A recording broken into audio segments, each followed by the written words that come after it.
It's Tuesday morning, and we begin with Jesus and the disciples going back into Jerusalem to the temple, and they run into a fig tree.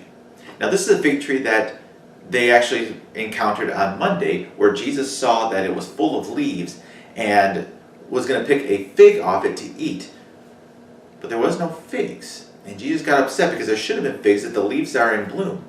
And so he cursed the fig tree. Cut to this morning, where the disciples are entering Jerusalem with Jesus, and they see the fig tree that was in full bloom yesterday. Boom! It is withered and kind of looks like these basil plants that we left out from last summer over the winter. They're dead, withered. This was a sign to the disciples that they're about to enter the temple, and that the religious leaders and the religious institution of this day are kind of like these withered plants. Well, in fact, they're like those plants in full bloom, where there's lots of greenery, but the fruit isn't there. And so Jesus is predicting that they are going to turn like this. And in fact, in 40 years, 70 AD, the temple complex would be completely destroyed. Jesus, of course, enters Jerusalem at this point, enters the temple, and is immediately confronted by both the religious right and the religious left of his day, all questioning his authority. Who do you think you are to do and say what you did yesterday when he was overturning the tables and kicking people out from buying and selling? And of course, it's interesting, Jesus shows his authority to them by judging them, by telling them, no, you're wrong on these things. A lot of us have this idea of Jesus as being meek and mild, having children in his arms and a lamb around his shoulders, but Jesus is also Almighty God. And in his righteousness, he put things into place that need to be put into place. On Monday, by overturning the tables, and Tuesday, by challenging the religious leaders.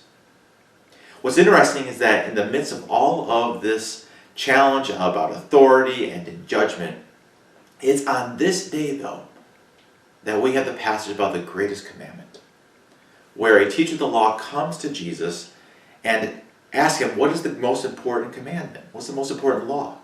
And Jesus said, of course, to love the Lord your God with all your heart, mind, soul, and strength. And secondly, to love your neighbor as yourself.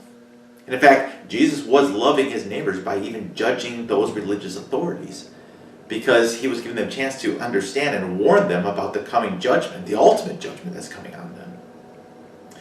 Jesus is more than we can ever comprehend. It's just absolutely amazing. But we end Tuesday with a story of Jesus observing a widow, and a very poor widow, who takes all the money that she has left, very little, and puts it into the temple offering. And Jesus basically says, here is a woman who loves God. Here is a woman who understands and gets the greatest commandment. No authority told her she had to do that. She just wanted to do it. She desired to do it out of how much she loved God and how thankful she was for all that God had done in her life. Friends, there is a big gulf between those two things. We can do things for God because we have to, in a sense, because we want to make sure we're on God's side. We want to make sure God will give us heaven, make sure God will protect our families. And so we do those things out of obligation and duty. But then you have a person like the widow, who gives, not because she's told to, not because she gets anything out of it, but she gives because she wants to give. Because she loves God so much, and she's so filled with joy.